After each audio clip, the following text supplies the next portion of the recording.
Despite us being in Brexit Britain, despite the government telling us that EU flags would not be flown from buildings, public buildings in England, that we were about to see EU flags back on British high streets. I wondered when I first saw this story whether perhaps it was a hoax of some kind. But no, it's not. Because incredibly, as part of our leaving the European Union, we've agreed to give them £40 billion. But out of the goodness of their hearts in the European Commission, they are giving us back £56 million. And this is to help high streets get going again post-COVID. So sums of money have been awarded to towns across the country, and the price of accepting back some of our money, which has been recycled and given back to us, is that we have to fly the EU flag. So let's see that picture again. That is a town in Hertfordshire, and that sign with the EU flag went up, and there are lots of signs like that up and down the high street to say how grateful we are to a political union that we're no longer a member of, that they have actually managed to find it in their hearts to recycle some of our money and give it back to us. And I have to say, this is complete and utter nonsense. Why?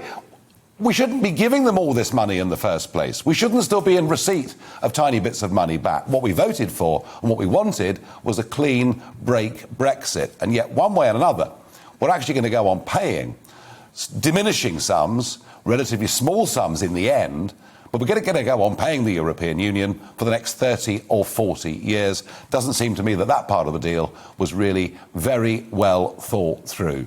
You do wonder, don't you, whether some of those negotiating these deals had actually thought to themselves, well, somehow, you never know, we might rejoin one day. Well, we're not going to.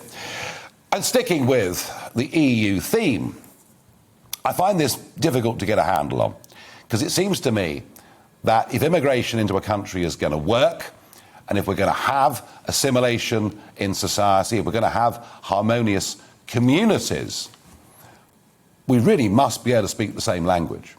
And if we're not speaking the same language, I think it's very, very difficult to see how we're going to have a harmonious society. And I have to say, I mean, others may disagree with me, but I do find going around parts of London, seeing signs in other languages, I find it really, really quite worrying.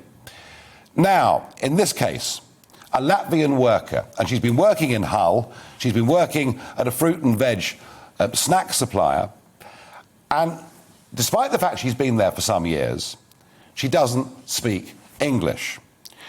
And it finished up with a case where she was reprimanded for speaking Latvian with other workers on the production line. And there is actually a logical argument that says if you're all working together as a team in a factory, dangerous things can happen. You need to be able to communicate in the same language. However, she was called in and given a talking to by the bosses.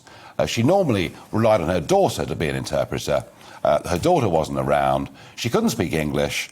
And so the firm said, look, we're really sorry, but if you can't communicate with us and you can't communicate with the rest of the company, I'm afraid that is the end of your employment with us. She took this to a tribunal and she's been awarded £10,000. Somebody working for a British company who doesn't speak English has been awarded £10,000 because she was asked to speak English. Now, it might be unreasonable if it's a casual Labour person and it's their first week that they've been legally in this country, but it does seem to me this is the most ridiculous award. Surely all of us who believe in a country that is united, where we can get along and work with each other, surely we all believe that we must be able to speak the same language. Let me know if you disagree. I'll be very happy to read it out at the end.